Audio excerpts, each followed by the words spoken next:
Well, hello. If you got to be on YouTube today if you're listening to this show. Welcome to Blowing Smoke with Twisted Rico. I'm your host, Steve Riccardo. Guess what? 300th show. Can you believe it? I got some of my friends on here. Congratulations. I'm going to introduce you to these guys before we start talking. We got Tom Wilson, who was a Boston hardcore kid, roadie for Depeche Mode, The Cure, Shakira, Janet Jackson, Coldplay, and I think you started with Billie Eilish, but I don't know if you ever finished. The We pit, got cut short by COVID. yeah, but you got a good enough resume. Be the Boston hardcore part being the best. But it's still the best part.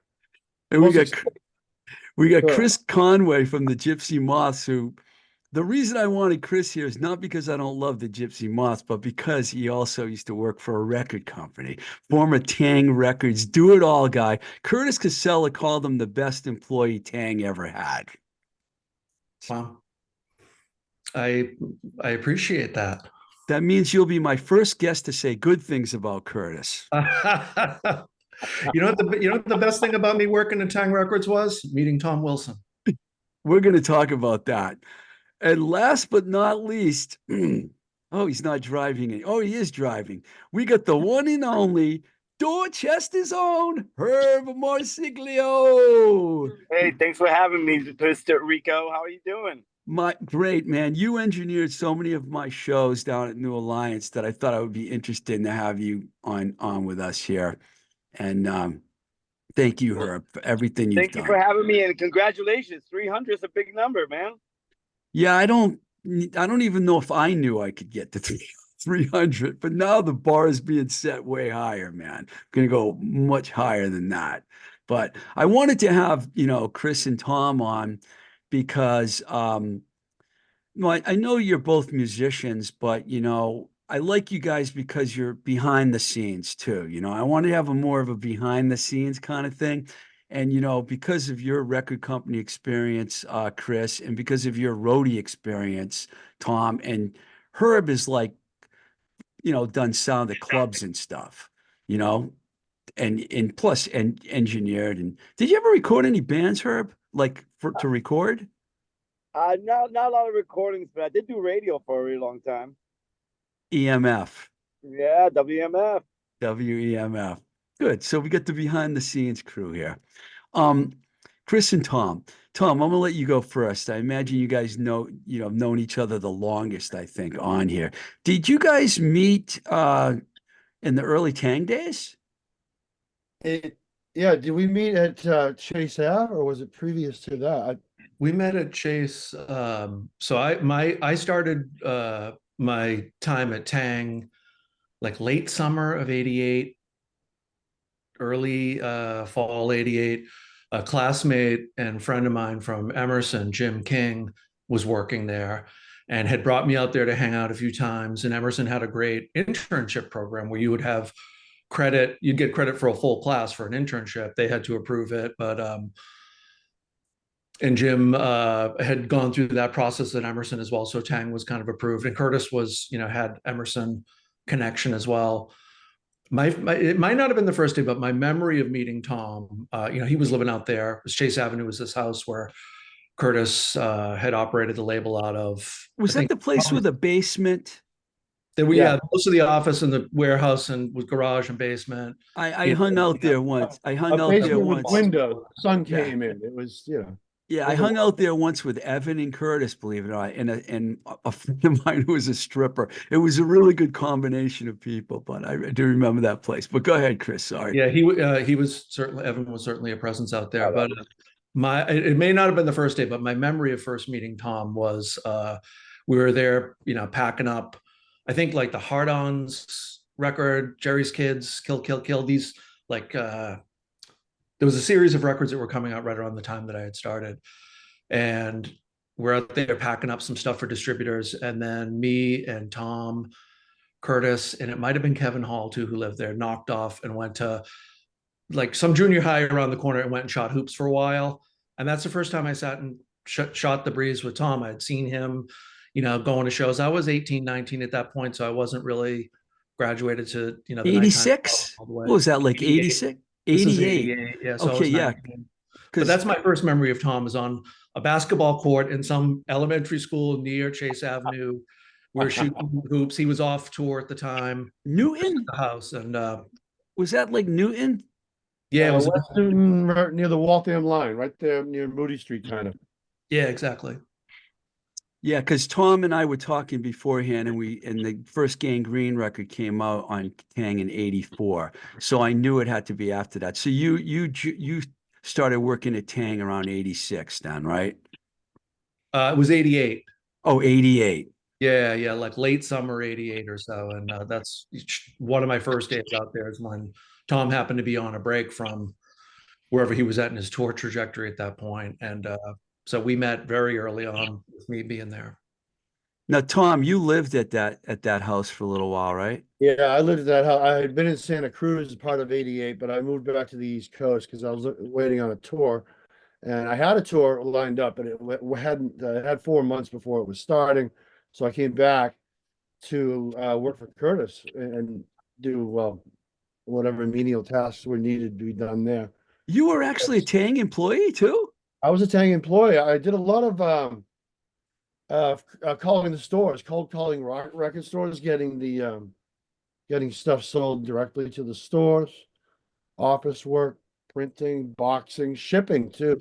I helped them ship for a while. No, I was an on and off helper of Taang again when I was home, and as soon as I picked up a music tour, I would just run off and go. But whenever I came back, there was usually something to do, until it was time to leave again. Herb, I know you have no idea what we're talking about right now, but where are you anyways, Herb? Because I see it looks like you're in some neighborhood. I'm actually working for the City of Boston Selections Department. Big early voting is happening right now. You're working right now doing elections? Yeah. That's awesome. I am the pawn that makes democracy work. You know how it is. And you're also the guy that refuses to become a Democrat or a Republican. Oh yeah. I mean, I don't vote. Hey, Steve, I got to jump in for a second. I've got two connections with Herb. What? Well, Dorchester native as well. My family moved out of there by 2-3 years old, but I was born over by St. Margaret's on. Oh my God, St. Margaret's. Yeah, I'm from the Yeah. Polish Triangle too. Right on. Cameron Street was where we lived before moving. But the other thing is that late high school, and then right around when I started working at Taang, I also worked for the election department in the city of Boston. No way. Yeah, my What? gig was, after school, I would go to different libraries around the city and be at the voter registration booth. So we'd set up tables at like colleges and libraries around the city of Boston, registering voters. Actually, one cool perk that came from that was this was actually, I think, in '88 as well, '87, '88. Frank Zappa was touring for the first time in forever, and he played the Orpheum, and one of his stipulations was that a voter registration booth be in the lobby at every show. So I get to go work registering voters, and then, once the show started, nobody's in the lobby, so I got to see Zappa. Oh, that's beautiful. Wow. Yeah. Okay, I did not expect this to happen at all. That is very unexpected. So you guys both worked for the city of Boston, and you're both from Dorchester. What was Dorchester like? Because I think you might be a little older than Herb. Yeah, I turn 55 tomorrow.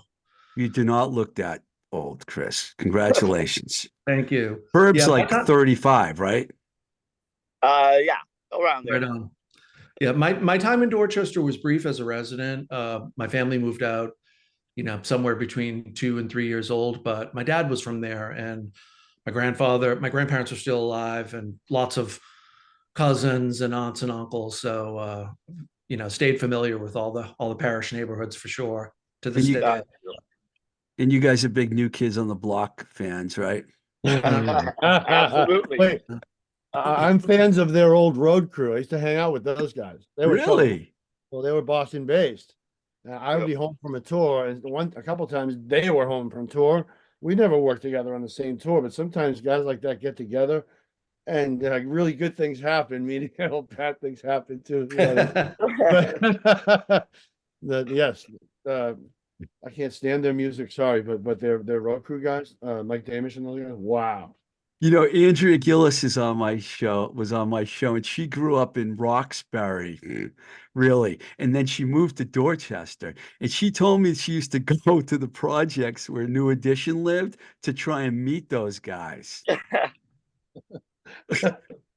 Okay, Andrea Miller's not Andrea Miller. Andrea Gillis is not black, by the way. So back then, wandering around in projects in Roxbury and Dorchester was probably not that smart of an idea. Probably Did not. you ever catch them? I don't, I didn't get that part of this. Yeah, she had, yeah, no, I was gonna make a joke about Bobby Brown, but no, I'm not gonna make that joke. So, okay. It's really weird, but you know what? Technically, I worked for Taang a little bit too, believe it or not, because Curtis hired me to do press for everybody out, and he actually paid me to do it. Rick Barton, right? Rick Barton's band. And that was probably around 2007 or 8. Were you gone by then, Chris?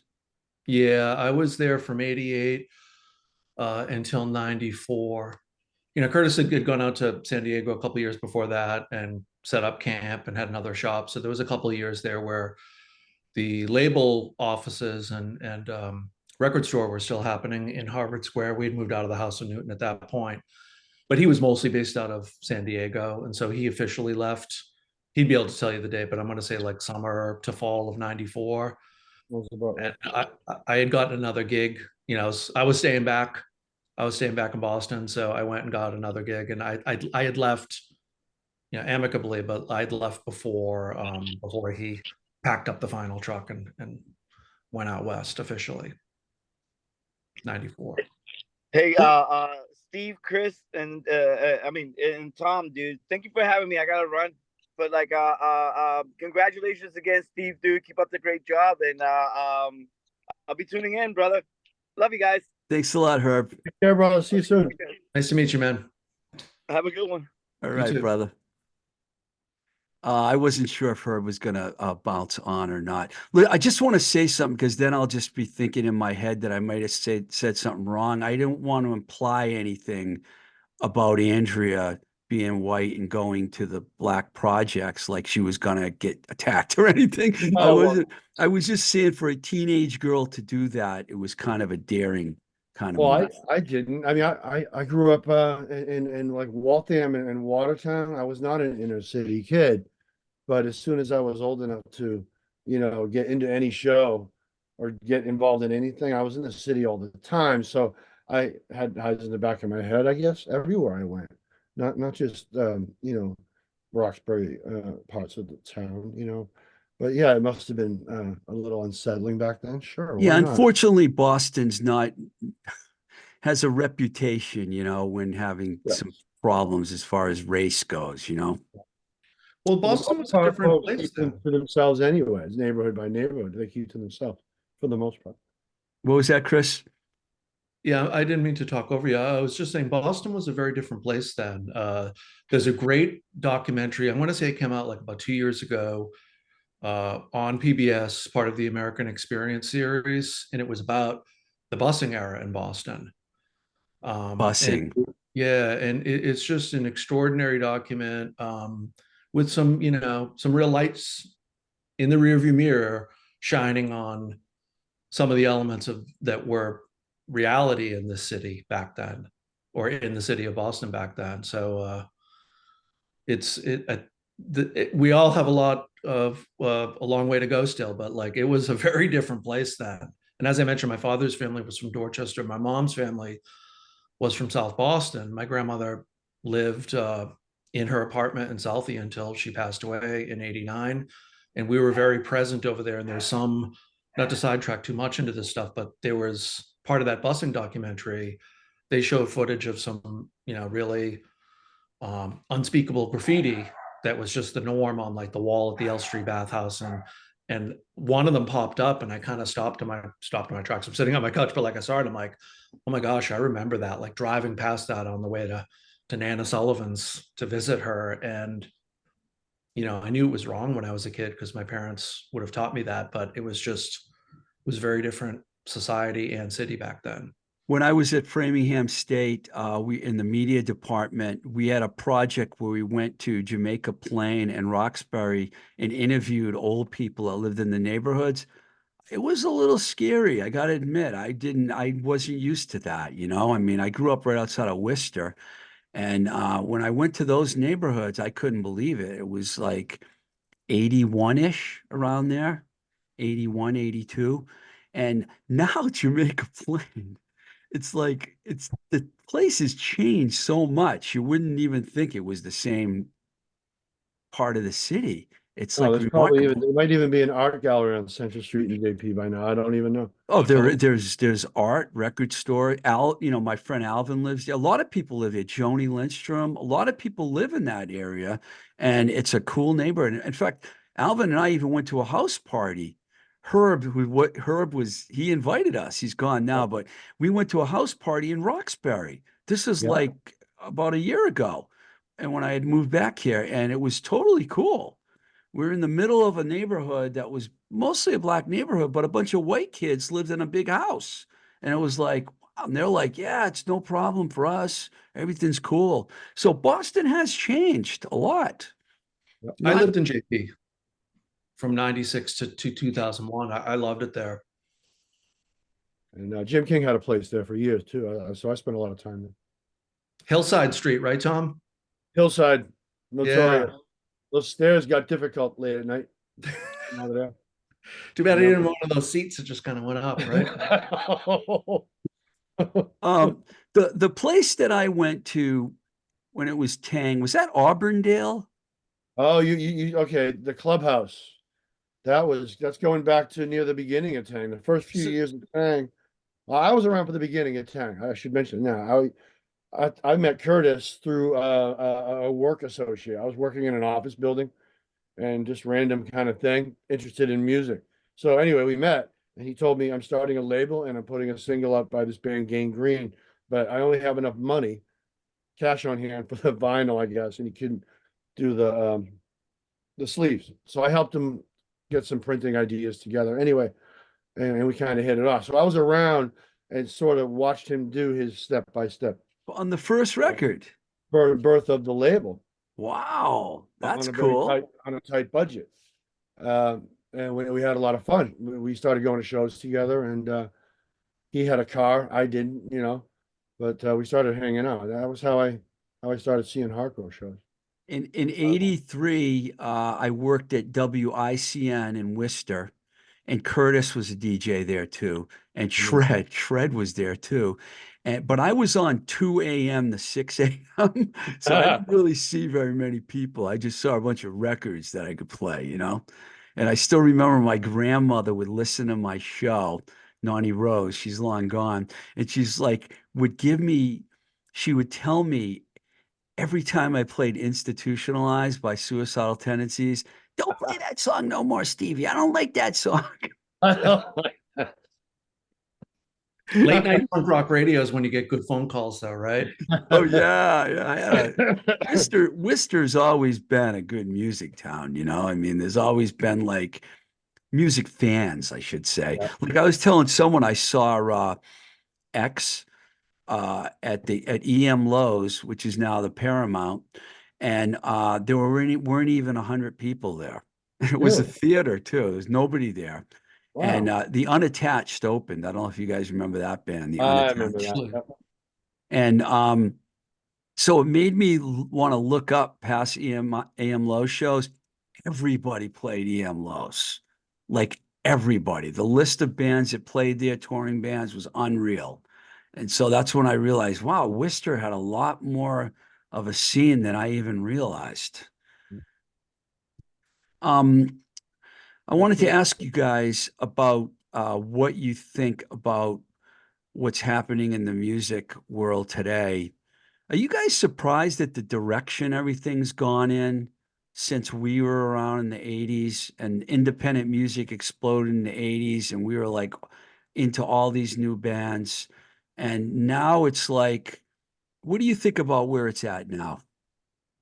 Chris, you want to go first? Yeah, sure.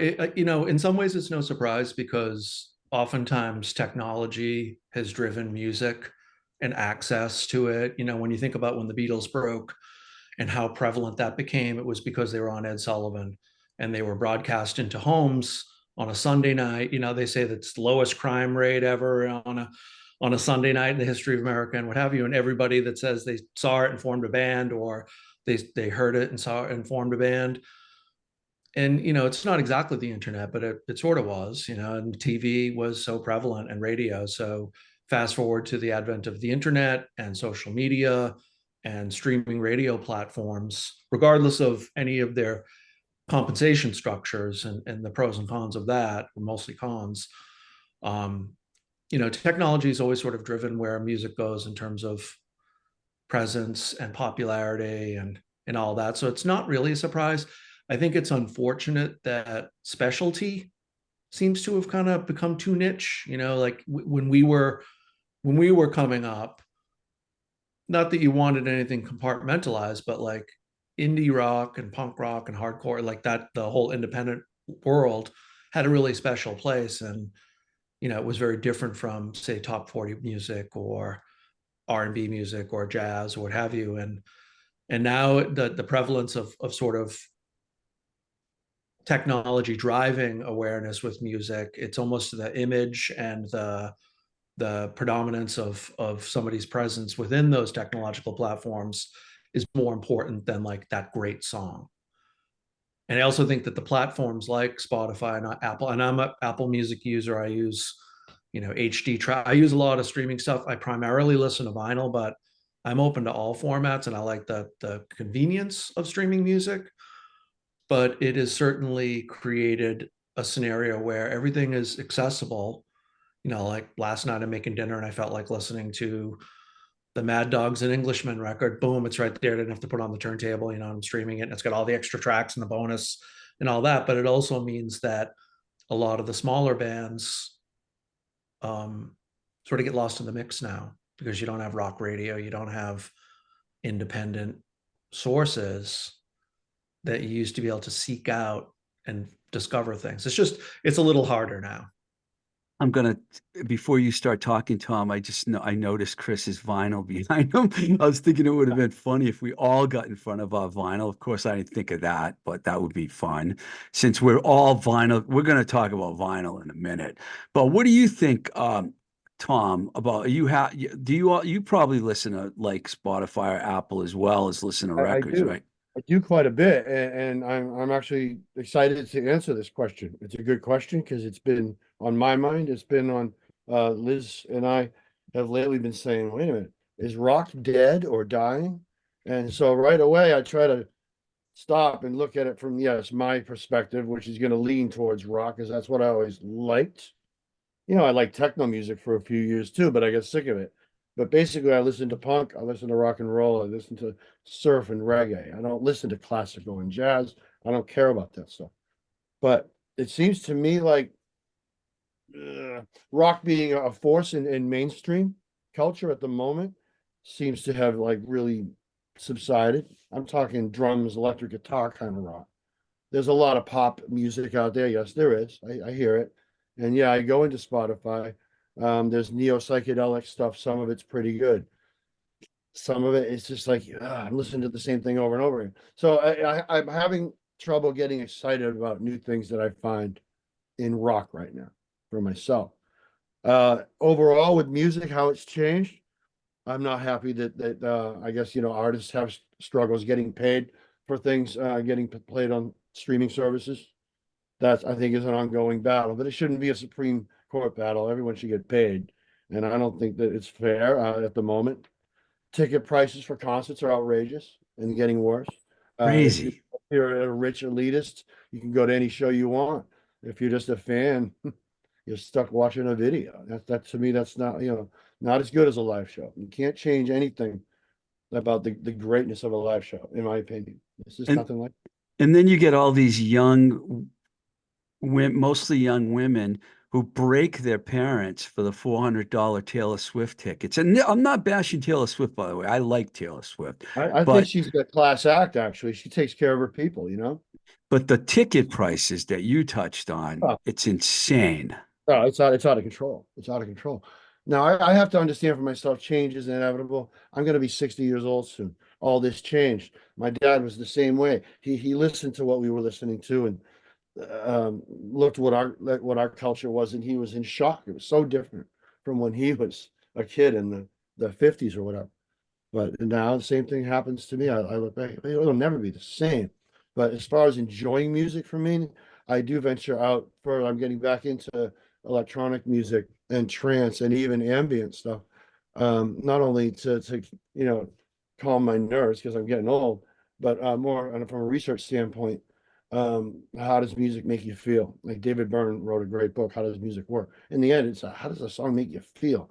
Damn, that song's good. And the next song comes on, like on a shuffle, it's not so good. So I miss albums coming out with 9 great songs in a row on it. We were spoiled, you know. I still like the Pink Floyds and the Sabbath. Most of the songs were good on those records. Nowadays, I don't really think you get that. You get a CD now with 15 tracks, and really like 3 to 5 of them are good. I don't think that's acceptable. I'm with you on that. I'm like totally into listening to the whole record, reading the lyrics, holding the packaging in my hand, looking at it. And I wanted to talk about vinyl. Vinyl's made a really huge comeback. I got some stats for you guys here. 17 consecutive years vinyl sales have gone up. 17 consecutive years. 43% of all album sales in 2022 were vinyl. Ready for this? Only half of the people that bought vinyl own a record player. That was incredible. And nearly half of those sales were at independent record stores. Now we get that, Tom, and I'm sure Chris goes to. I'm going to ask you about that in a minute. But Tom and I, we've gone out to record stores together. So Oh, yeah. Joe's mostly. Hi, Joe. I know Joe's probably listening, but we No, I went. would be used willing to take a ride to Worcester to join that trip because that sounds like a lot of fun. Call me Oh, first. We'll go together. Yeah, we yeah. gotta. Let's all three of us go to. Yeah, yeah. Let's do it. We go to lunch and we go to the record store. That's what we Love do. it. I was in a record store yesterday. I live on the Cape these days in Sandwich, and there's an awesome store in Hyannis called Spinnaker's. I've Been there been there. forever. I've been in there. Yeah, I've been in there. Yeah, great shop. Very organized. That's what I like. Totally. That was one of the more organized record stores I've ever been to because I went to see, ready for this, REO Speedwagon at the Cape Cod, Melody Tent. the revolving stage. Yeah, the Cape Because Cod Melody Tent. I don't know Oh, if the you guys, melody. That's right. That's right. I don't know if you guys know this, but Dave Amato, the guitar player of REO that's been with them for 30 years, is from Framingham. Oh, And really? I used to go and see his band. He played in a band called Ice, and then he played in a band called August with Jimmy D'Angelo, who's a household name in Worcester. Pretty Poison, Mad Angel, and I went and made a day of it, Chris. And I went down because I heard there was a record store there, and I was like, I love this place.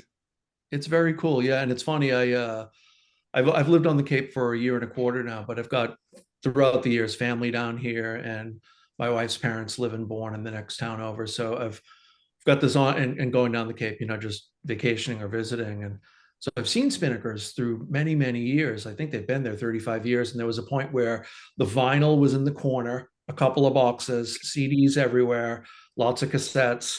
Fast forward to today or yesterday, and I don't go there, every single day, but I'm in there often enough. And there's a couple of niche bins of CDs in the corner, but everything's vinyl and a good mix of new, used, some import titles that you might go seek out if you want the deep cuts on a band or a live show.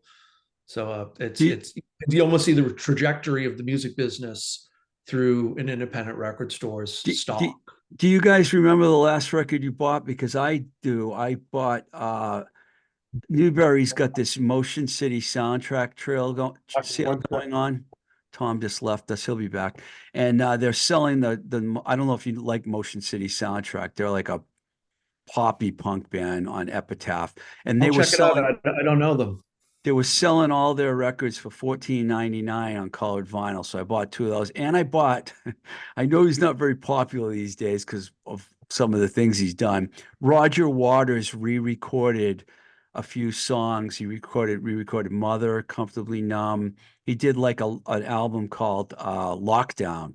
It's Oh, I don't know fantastic. that record. Oh, it's a gatefold. You'll love it, Tom. It's a gatefold sleeve. Yeah. It's just beautiful, man. It's a beautiful package. And I'm a Pink Floyd fan too.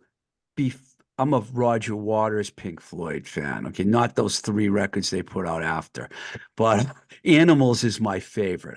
I'm like, Wish You Were Here. Animals and Wish You Were Here are my two favorites. But I even like the Sid Barrett stuff. But so Chris, do you remember what the last record you bought was? I do, but before I jump in, it looks like Tom might have actually went to grab the very last hit record he bought. Is that what we That's did? what You exactly what I did. You are a mind reader. You are a genius. You have to do that when you're almost 60, Chris, because you can't remember. Tom doesn't remember what I just got these two last weekend. Nice. singles. Ramones. Ramones original Sire 7-inch. Right on. It wasn't cheap, but it's in nice shape. Wait a minute, the original. What Ramones song I'm is sorry. that? It's Do You Want to Dance? Up. How much? Do You Want to Dance? How much was the single? I paid $30 for it. That's not bad. No, it's not. Not at all. It's, you know Original why pressing? I knew that I did not have it, and to be honest, you know how you go in a record store and they put the nice stuff on the wall. Yeah. I've become a bit of a wall shopper because I'm selling off. I'm clearing out like older records I don't want. Yeah, Making room right. in the house. And so as a result, I'm trying not to buy anything, but I always look at the wall, and on the wall is always something good. Wow. go. New values. This is second. Search and Destroy. I don't know, Search and 1970. destroy. Raw, Yes. raw power. Raw For power. Okay, 40 sorry. bucks, $40. Nice. It's Right a place on. we go in Connecticut that we don't tell anybody about. And if you dig in deep like we do, like there's reasons to buy that. We're not in that contingent of people who are buying vinyl without a turntable. But there's nuance there, like, with raw power. I do find that amusing. I don't know. I still collect laser discs because they come with gatefold covers, same size as records. You should And see his they're place, amazing. Chris. He's insane, They're man. amazing. He's That's like me. I've got 5,000 cassettes on the wall over here. Listen to Oh me. yeah. Oh wait. Oh, I also found Steve Riccardo's favorite band, ELO, more 7-inches. Nice. Well, what would make you think they were not my favorite or my favorite, Tom? I'm confused. It's just a personal joke between you and I. Yeah, I thought you were going to hold up Radiohead or the Red Hot Chili Peppers, and then we could really talk. And that's it. That's what I found. It's your turn now. Sorry. But above and beyond grabbing, like, filling in the gaps on your collection if you didn't have that Ramones record, and you're a fan, or even with the Stooges album, when you dig in deep like we do, there's nuances to those things. Like 7-inch singles back then, they were caught hotter. They had them mastered in a certain way so they jump out off the radio or in a jukebox. So if you put on that version of Do You Want to Dance versus the LP version, even if they're both first pressings, that 45 is going to jump out at you. That 80 pressing might be like, you look in the matrix in the middle, and it could be that very first pressing, if it's a US pressing out of the California plant. You go in a little deep, but like when you dig in deep, you can get these great nuances. My last bought was Yesterday. And this here's an example of how streaming fortifies the listening experience for me. So I have a hard time keeping up with everything that I want to buy versus budgetary considerations and making sure I listen to everything I've already bought. Yeah. But I'm a massive, and I'm pretty sure with you, Steve, I know absolutely Tom is as well, massive lifelong David Bowie fan. Absolutely. And it's impossible to pick the favorite record, but if if the three of us were having lunch and you said you got to decide, 9 times out of 10 it'll probably be Hunky Dory that I knew you were going to say that. 10 minutes from now I'll say Station to Station. It could be low 3 hours from now, but if I can just interrupt you for a second, I had Carlos Alomar on my show. I love that episode. I didn't really I guess I love all Bowie stuff, but I don't think I appreciated those records, especially the trilogy, the 3 records they made with Brian Eno in Germany. I listen to those records now, and they're fucking unbelievable records, man. But Hunky Dory, is my favorite too. So, you know, I even like the covers record. I like everything Bowie did, man. Go Yeah, ahead. I'm me sorry. too. Me too. And I'm open to any of it, even like Never Let Me Down. Productions, very 1987. He was kind of going for I'm not sure what, but and they did a remix actually about few years ago. He sanctioned it before he died, where they took off some of the digital reverb and but the songs are always there. You know, like I'm more forgiving of dated production than ever, no matter what era it is, because you know you listen for the song, you listen to you know what did that sound like when they wrote it as a demo. But the Bowie thing was that I think maybe a year or two ago now, they put out an interesting box set. His estate has done an awesome job curating his legacy, and they say that the last few years he was alive, outside of recording, you know, Next Day and Black Star, two of the best records he ever made, he also spent a lot of time once he was diagnosed with his illness, curating his stuff and kind of basically setting up like, this is what I'd like to go out. This is what I'd like to document this era. Like they say he spent an extraordinary amount of time with that. And his son Duncan kind of is the executor of that. But there was a set that came out 2 years ago called A Divine Symmetry. And it was a reissue. It was a Hunky Dory box set, but did not have Hunky Dory on it. So it wasn't a remix or a remaster of that. There was an alternate version of it. And apparently, like Bowie had a long trajectory of getting really close to recording an album, titling it, doing a mix, and then saying, all right, I'm going to redo these 5 songs. These 2 are going to the B-side. I've got 2 brand new songs, and then retitling it. So the legend has it that A Divine Symmetry was the original title, working title of Hunky Dory. So this set is extraordinary. I didn't buy it at a store or anything when it first came out. I was just streaming it. So, you know, tip of the cap of how that can lend itself to the experience. So alternate versions, it really went deep of like every demo, every working tape. But on Record Store Day last year, they put out a vinyl pressing, not of the entire, so it was a CD box set and available for streaming, but the vinyl press was an alternate version of Hunky Dory. You should both seek it out if you don't have it. I had never grabbed it, and I had never done a playlist off the streaming to just sequence it like this.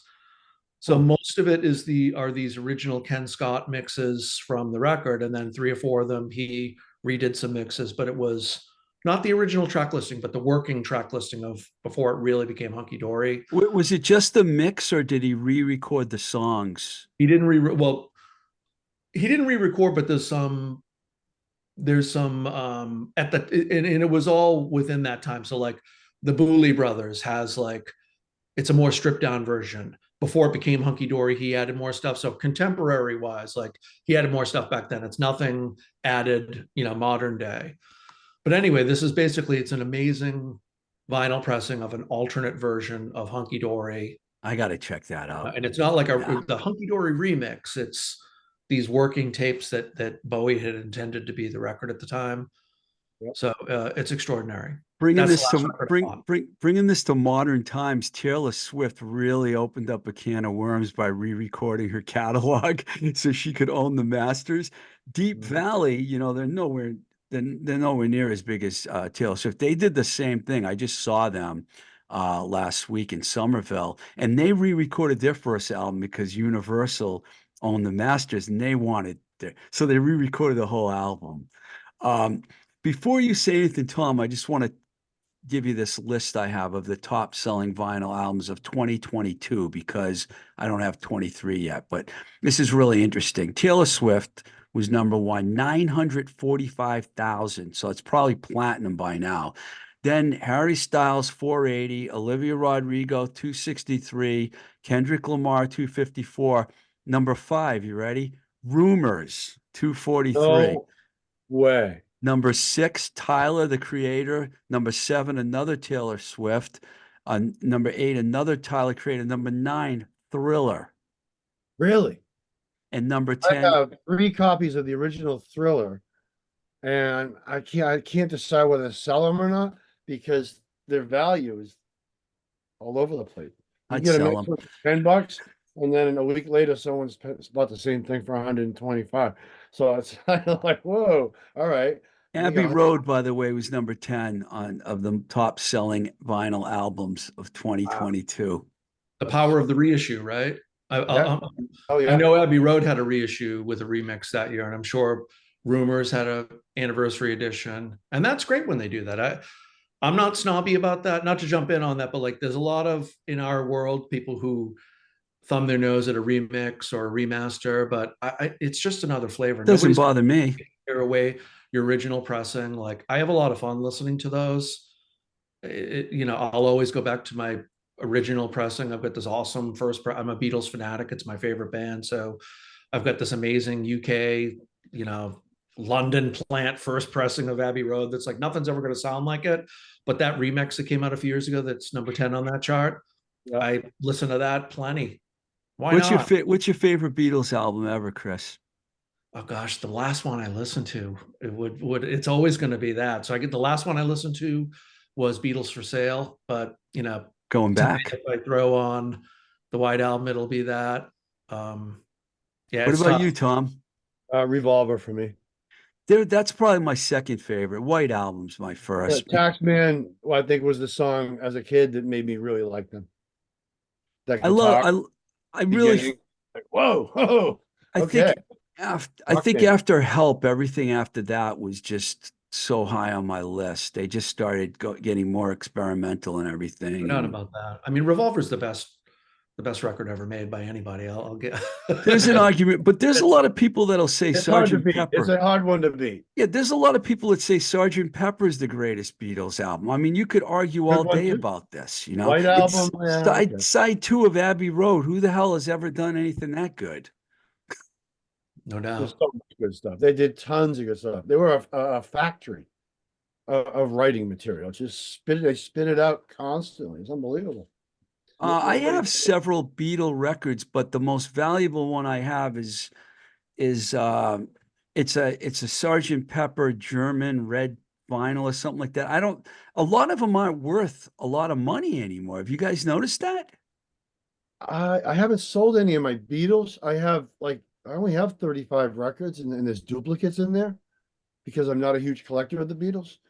45, okay, they're a little different. Like Chris said, they sound better to me, but my most valuable Beatles record, I think, is maybe a Yesterday and Today that's Butcher? an early pressing that's almost near mint, I guess. So that's You got the Butcher album? I don't have a Butcher, no. It's just a nice copy of the. Is it the one where they taped over the new cover? They had to, yeah. Well, someone approved it and then someone disapproved it, I think, at the label. It was a scary cover, man. man. The last minute because the few snuck out. However many, I don't know how many, a few thousand, right? Chris has that, I bet. You get the yeah. Butcher. They printed up like I don't know, some upwards of 100,000 of them, Oh, and then the Capital distributors were on high alert to go get rid of them. Maybe even more than 100,000. They say that there's like landfills. I mean, I'm a Beatle nerd. I don't have this mapped out to this extent, but there are Beatle people that could tell you about like if you go to this land, if you research the landfill that's 20 miles away from the New Jersey pressing plant for Capitol Records, that's where they're all buried. So they had to get rid of most of them, but then they also had to get them on the shelf. It was a new Beatle record, and the US versions were unique. So oh my god, you can kind of see some of them that have the new. They're sitting on a trunk with you can see it kind of glued on there. Problem is, it's that heavy glue. So if you try to take it off, you end up ripping off the old. As soon as we're done, Tom, we'll plan the trip to New Jersey. We'll go find them. Shovel, pickup truck. Yeah. Okay, here's one for you guys. What's your the record that I know this is a hard question to answer, and I don't even know if I can answer it, but do you have something in your collection that's just untouchable? For me? Yeah. I wrote down a few things earlier, and the one that's really standing out here is we spoke about the Taang house in West Newton, Chase Ave. I heard a lot of different music when I lived there because I hadn't had decent roommates in a while, if you know what I mean. Everyone had a stereo at Chase, so you heard music all the time, new stuff. And Spaceman 3 had just put out their first full length. It's a Perfect Prescription. That's the record that kind of took me out of punk rock a little bit, if you will, because it's all I was listening to for years was hard music. And I got into psychedelic music again because of that band. I play that record at least once or twice a week still. Wow, that's an interesting It's spaced choice. out, it's mellow. We used to joke that it was heroin music, call it what you like. But they have a lot of other material too, and then they became spiritualized and so on. So There's that's other your most valuable record. almost valuable to me. It's the most valuable. Sorry, Okay, yeah, that's a good way to phrase it. What about you, Chris? I'm gonna go with Tom's approach of the most valuable to me, like meaningful wise, is well, I've got a few copies, but my first copy of the Rolling Stones Some Girls came out Some in the summer of girls. '78. My first record I bought with my own money. I had a paper route. I grew up in Quincy, and the local like once a week town paper was the Quincy Sun. And the routes were just within your neighborhood. So, and it was a thin, kind of smaller, it wasn't like a big paper like the Globe.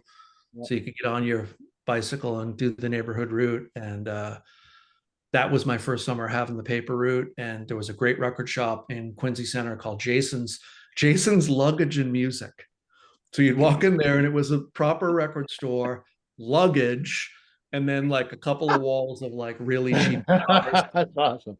Like Hondo, remember Hondo, like the knockoff guitar Yep. company? They'd make the knockoff Les Pauls, what have you.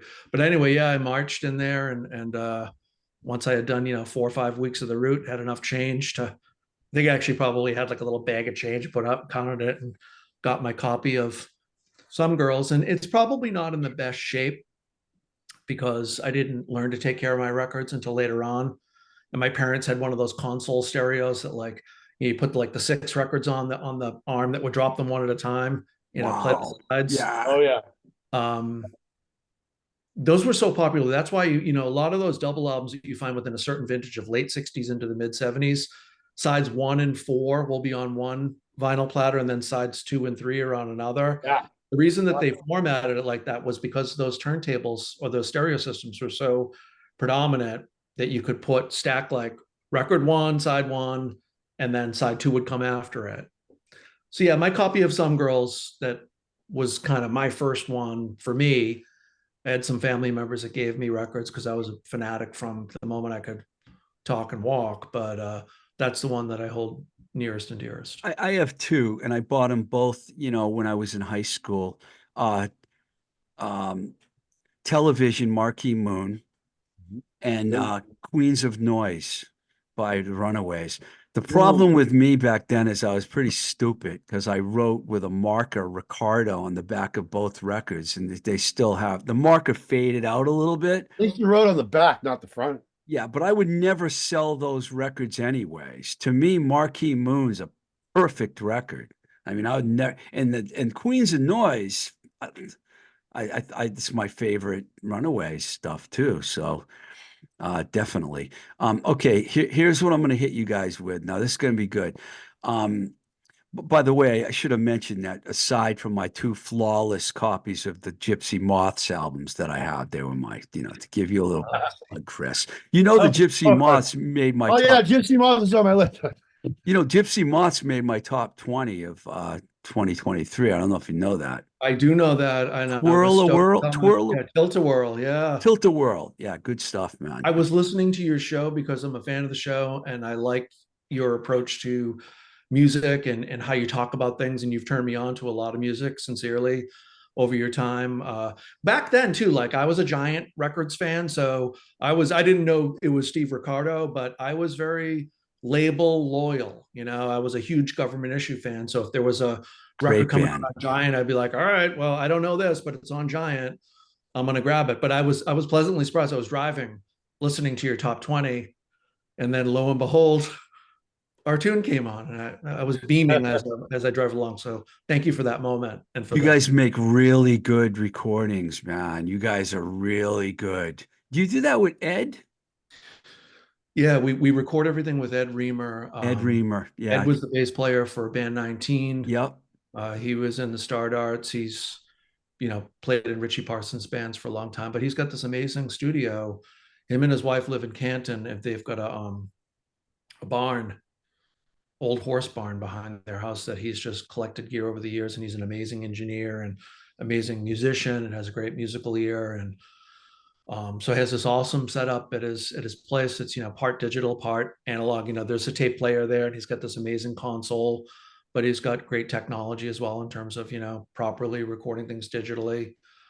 Dogmatics do all their stuff there. I was just going to say the new Dogmatic stuff. I love Yeah. rock and roll as a theme song on my newer podcast that I just started, Mirror Stars. I love everything that Ed's done with the new Dogmatics and your stuff and other. I think Richie recorded there too, right? Richie Yeah, Parsons. Richie's done a bunch of stuff there. Tom Baker, I believe, is doing a project there right now. Yeah, Ed's awesome. I met him through Rich, actually. Gypsy Moths had a show with Richie Parsons' band, and I knew who Ed was from being a Band 19 fan, but just young enough that I wouldn't have been around to meet him. And he was playing bass in Rich's band, went up, and mutual friend introduced us and went and did some recordings there, and we stayed with him since. So he's awesome. We consider him part of the band. Yeah, this is when I hit you with your favorites and top and best and all of that stuff. We're gonna do this could be hard for you guys for me to just drop this on you, but just do whatever comes on the top of your head. Your top 5 albums of all time. Okay. Which one of you two want to go first? I have a feeling that you might have named a couple, Chris, already, but it's Chris, you go first. You go. Oh man, this. Yeah, all right. I don't mind going. And this, I'll make this the last time I say it, because I say it all the time that, like, the list change. I mean, I'm sure you guys say the same thing. The list, if we reconvened at 4:00 this afternoon and say, wait a second, I've got an addendum. So I'm just going to go off the top of my head. Your favorite top albums today. Right now, my, top 5 records, if I had to run in here and grab them, Who Sell Out by The Who. Morning After, Jay Giles Band. Rubber Soul, Mono Mix, Beatles. Emotional Rescue, Rolling Stones. And Don Covey, Mercy Mercy. Those are 5 records I've listened to in the last month, but, like, I was reminded of how much they've floored me over time. Okay, I have 5 that 1, 2, 3, 5 that I play very regularly at home on vinyl or whatever. So at the top is Pink Floyd, Wish You Were Here. That's a childhood one. Good. Yeah. And so's this one, Led Zeppelin, Physical Graffiti, like the whole record, all that stuff. DOA, Bloody But Unbowed, has always had a special place in my heart. Powerage by AC/DC. Bon Scott. Yes, Bon Scott is. And Faith by The Cure. Nice. Got to put one band that you worked with on there, huh, Tom? I was looking for you when they got inducted in the Rock and Roll Hall of Fame. I was wondering, why the hell isn't Tom Wilson on stage with these guys? It was open bar, so I didn't get invited. Because my list would change all the time too, and I didn't put any Pink Floyd on my list. I probably should have, but I got I mentioned Marquee Moon, and I mentioned the White Album. Queen. There's always a big argument about which Queen album. Sheer Heart Attack for me clearly is my favorite, and PJ Harvey. Stories from the, I always get this title wrong. Stories from the City, Stories from the Sea. And the 5th one would be the First Pretenders album. Oh, that's a great one. That's a good choice there. Okay, ready? Tom, favorite Boston bands ever? Outlets. Ooh. So they're number 1. Do you want to have a number 2 or a number 3? And number 2 is Jerry's Kids. Jerry's Kids in the Outlets. I got 3, 4, and 5 if you want that too. What about the band with the hat you're wearing for people watching on YouTube? They got to be somewhere on your list. This was my list. Outlets, Jerry's Kids, Gangrene, Real Kids, and Dogmatics. We're going to give Chris a moment to think, and I'm going to tell everyone a story about when I was on the road with the Charms, and they were on tour with the New York Dolls, the Super Suckers, and the Chesterfield Kings. They did like 30 25 shows. And I was in Nashville, Chris. This is good, Chris. You'll like this.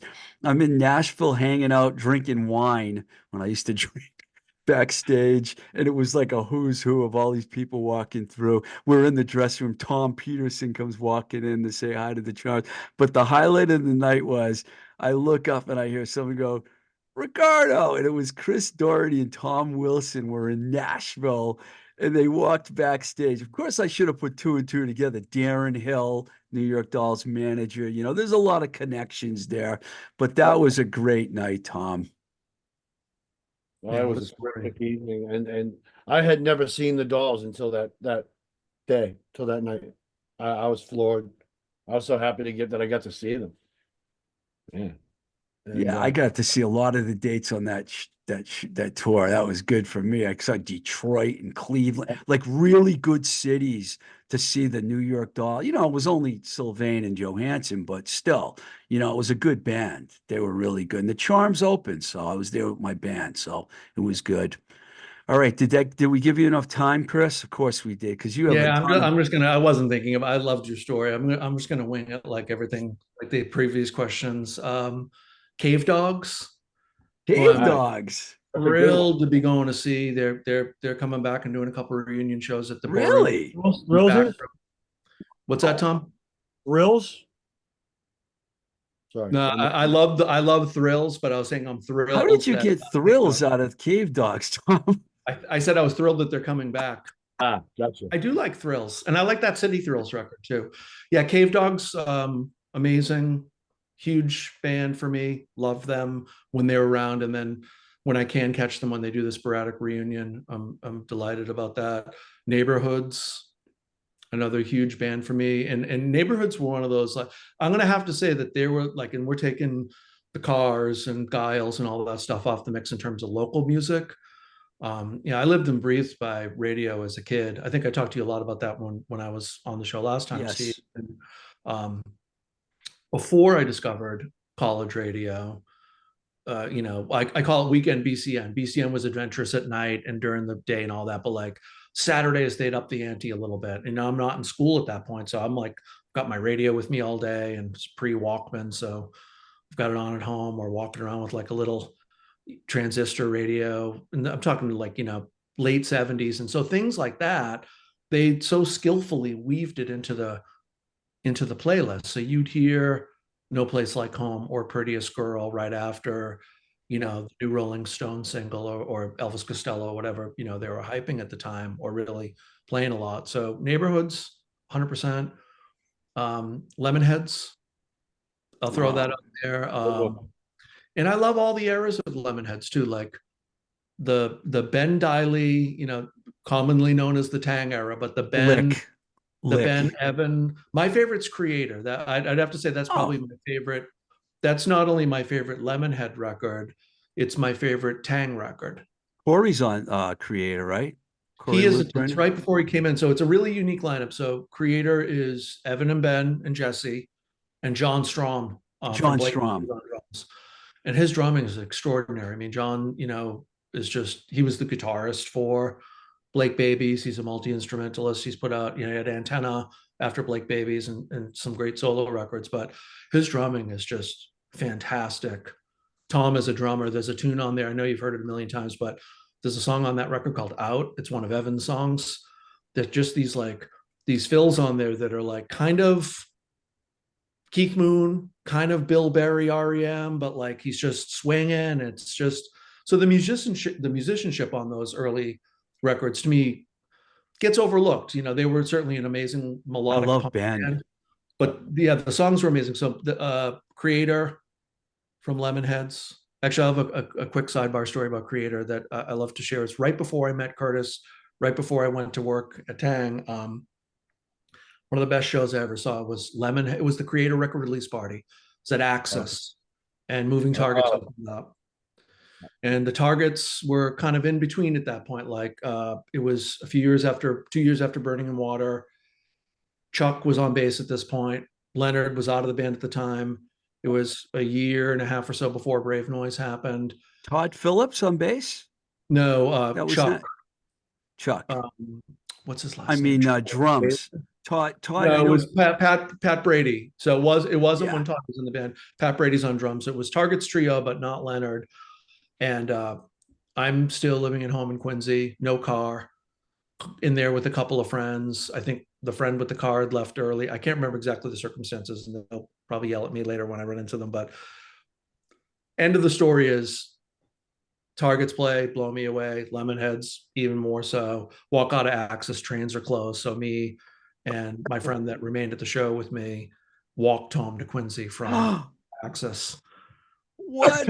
Oh my 3.5 God. hour walk. Yeah. Oh my At one God. point, like we're going over the Neponset Bridge a few hours into it, like one of us is 50 yards ahead of the other, like kind of crawling, and Oh. like Marlboro lights every 2 minutes. Marlboro Lights. No drinking at the show, so thankfully we were like we had the proper sobriety lever to do that walk. But I'll always think of that record when Creator. But anyway, there's three. Dogmatics, 100%. I fell in love with that band the second I heard them. Tom, Chris thought I said top 100 Boston record. That's all right. You can go on and on. It's just it goes. There's so much. There's so much. I wanted to finish my top 5, so there was 4. Oh, come on, man. This is 4. That's it. You're good. I'm going to throw a curveball in there. Not curveball, but I'm going to throw Last Stand in there as well. Last Stand was a band that was, I think, a little bit overlooked. Very much tied to that Dogmatics, their street scene. They all lived over there, but their 2 albums and 12-inch single they put out just so impactful for me as a listener, and like soaking all this stuff in. And I loved all sorts of music back then, so bands that did a hardcore or a punk thing a little bit differently, like they had more of that 77 influence probably than some of their peers. But yeah, I loved Last Stand. It's really interesting. Number 6. I roadied for Last Stand for like a year and a half. You did, and every show was good. Every show was great. They were very what's the word? I could give the longest list ever. But if I have to put the Outlets in the Neighborhoods at the top of my list because they truly are my 2 favorite. But when I jotted the names down before, I didn't even have the Lemonheads there. But I was gonna say the Lick, even though it was like an album that was thrown together, is great. But Lovey's my favorite, and people always go, "Really?" And I'm like, I just love that record. Corey Luke Brennan is on it, and they did it with Paul Koldery. And it's really, really a great record. And Paul told me that when they got to the studio, they had like 3 songs. And Evan was playing Graham Parsons on his guitar in the other room. And Paul's like, "Why don't we record that?" So they came in, and that ended up being the single, Yes. Brass Buttons. It was before right before It's a Shame About Ray, so it was right about the time. But I love Hate Your Friends, Creator. I like all their records. And I also, the Dangerous Birds were a band that I really loved a lot. I've been a Talia Zedek fan forever. And who else did I have on my list? La Peste. I never saw La Peste, but every time I listen to their recordings, I'm like, this is great. And right now, Paul Koldery is working with Peter Dayton. They're remixed. They're doing something to those songs, and there's gonna be a new La Peste thing. Really? Yeah. Nice. And the Lemon and Gangrene too. I have to mention Gangrene because Another Case of Brutality is like one of my favorite records, which is also on Taang. In 98 or 99, I think that came out. Yep. Okay, I'm not done with you guys yet. First show that you ever saw, I'll tell you guys that the first show I ever saw was Jethro Tull and Jay Giles. You mentioned them before at Colt Park in Hartford. I was 15 years old. That was the first show I ever saw. What about you, Tom? My brother actually took me to go see George Thorogood and the Destroyers at Harvard Square Theater, probably around 1978. And yeah, God, I think you were like I was like 3. 13 years old. And that was the first thing I'd seen. It wasn't the show I wanted to see. The next show I saw was Talking Heads, B-52s, The Clash. But the George Thorogood thing was like right before the Clash, so technically. Just like the late 80s were great for all those Boston bands, the late Oh, 70s were great too for all I those know. bands you just mentioned, you There know. was I tons of remember stuff. seeing the Cars at opening for the Climax Blues Band out in the Music Inn near Tanglewood. We heard Let the Good Times Roll on AAF because I grew up in AAF country. And, you know, I'm like, we got to go see this band. They were the opening band. No one even knew who they were. They were Wow. opening for Climax Blues Band. That's Amazing. Couldn't get it right. Is that the song? Couldn't get it right? I believe that was one of the Couldn't get it singles. right. Yeah, it is. Wow. Like, that's a George Bland's favorite, that one, I think. Totally. Did they have a saxophone in legendary their track. band? What's- Did they have a- Probably, yeah. Thought so. Okay, Chris, I can't wait to hear what your first show was. So the first time I saw a band was a touring production called Beatlemania. And it was right around my 8th birthday. It was in February of 77, I believe. And I call it my first concert because I don't know if you guys remember Beatlemania. Oh or yeah, with it, huge. but you know, litigation was kind of hazy back then. So they put together this band that played a Beatles set live, kind of ahead of its time too, really. They had a multimedia presentation behind them of like films between like current events and contemporary things that were happening at that time. You know, so like things that were happening in the news through each year of the songs, along with some Beatle footage behind them. And there'd be little like areas where like they do the early stuff and they're out there in the suits, and then there'd be a voiceover with the films, and they'd go off stage and they'd come back and have the Pepper outfits on, and It was what have- huge. It was so it was huge. an actual concert, and they played Yeah. live. So I'm gonna put that as my first concert, my first like, and that was at the Schubert Theater. Schubert Theater. Yeah, the Schubert, which is still there doing amazing theater productions. My first concert was Jay Giles Band. Weirdly, again, right, a birthday era, was like right at my 13th birthday, a few days before. So this was Feb of it. Actually, this might even be the anniversary of it now that I think about it. It's really funny how you and I, Jay Giles and Tom, who did you, George Thorogood. George You Thorogood. wouldn't think that we would pick those two bands would be the ones, No, but that they was- were. that was fun. Yeah, Giles Band at the Garden, with John Butcher-Axis as the opening act. Oh, so John Butcher was the first person you saw live besides Yeah, I guess that would technically be right. Yeah, because I caught the opening set. My dad brought me. It was a thrill. John Butcher's a good guy. I like him. Okay, one more last thing. This is one more Boston band, the Atlantics. Let's not forget the Atlantic. Lonely Hearts. Yes, absolutely. All right, Tom, if we're throwing one more, I had one that after thinking, I'm like, God damn, why didn't I mention it? Liars. Liars is from a young age till 2 weeks ago when I threw on the 12-inch of She Pays the Rent. Just unbelievable. And as time goes on, those songs, sometimes it's covers, sometimes Jeff. They're great. The songs, the recordings, the performances, like they sound better than ever. Rick Hart's production. We could do a week of podcasts on Rick's production, right? How do we not mention Mission of Burma? Duh. I know. Huh? My God, forgive me, guys. I'm sorry. I'm talking to Roger this week, and now I'm like forgetting that Mission of Burma was my favorite band with the outlets in the neighborhoods. Don't anyone get mad at me, okay, out there, please. I love them all. Love them all. The last question of the day on this historic moment in Blowing Smoke with Twisted Rico history, show number 300. The best club that you ever went to in Boston. Now, everyone's going to say, well, it's obvious the Rat, but, you know, you never know. Maybe you guys liked someplace more than the Rat. I don't know. I had fun at Spit. I went to Spit a lot, too. And Spit was a little different from the Rat. It was more, I used to call it the haircut crowd. I was a punk. I was really young when I went there the first time, and I remember that the bathrooms were like co-ed bath. You never had, now you see that everywhere, but back then you'd walk in the bathroom and it'd be like people having sex in the stall, doing lines on the fucking toilet. Yeah, It was kind of a free for all. It was a free for all. I saw the Violent Femmes there. My older sister used to turn up there, so I used to see her in there sometimes, and she knew I wasn't old enough, but there I was.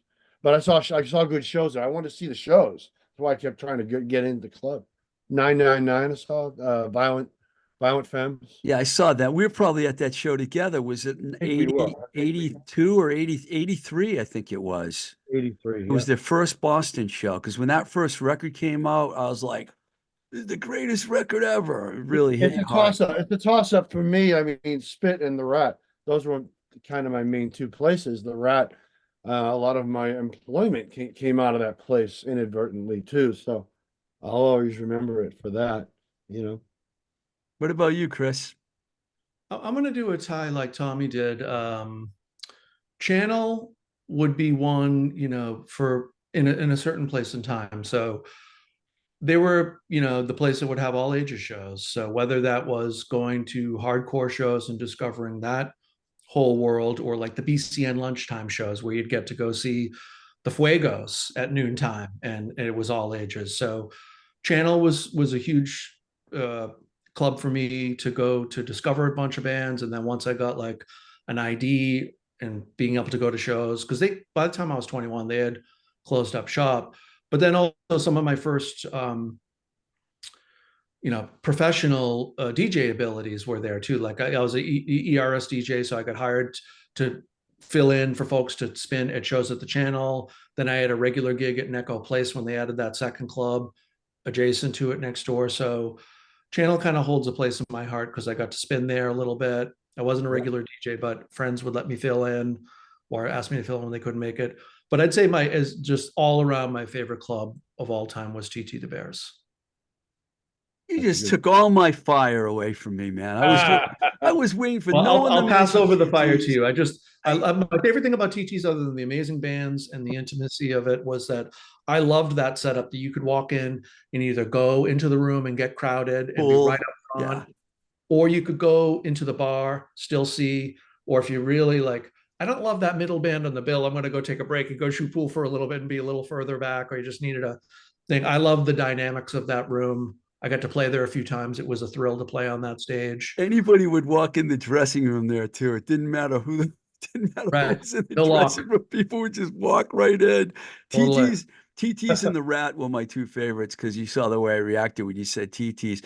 I just thought everything about, maybe it didn't sound the best, okay? It didn't sound as good as the Rat, but Randy Millman, the way she did business over there, the way the whole club operated, it gave me a good feeling. I also, no disrespect to the Middle East, or I used to book the Linwood. I booked it when I first moved back to Boston. We had some great times there. I liked O'Brien's. I could name a million.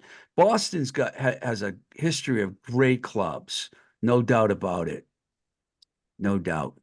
Very different now too, Oh, Crystal Ballroom, if you haven't been there yet, what a great place to see a show. Yeah. Really good. Really good. Well, guys, do you have any closing remarks that you'd like to make before we slam the computer down on show number 300? I sincerely an honor to when you reached out and said you want to come on and be a part of my 300th. Really, totally psyched to be here. Congratulations to you. What an achievement. The show really gets better and better. Like I locked in early. Your guests are always interesting.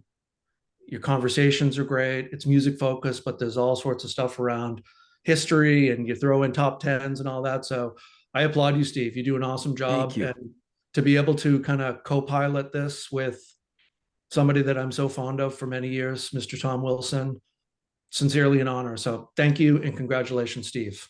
Thanks, Chris. Your show that we had was really, the popularity of that show, Tom's too, your two shows, really very popular shows, both in the top 10 of my shows, believe it or not. You're like, well, why wouldn't we believe that, Steev? I wouldn't believe it. So thank you for telling me that. Well, I'll quickly say it's been an honor to be on Zoom on this podcast with both of you.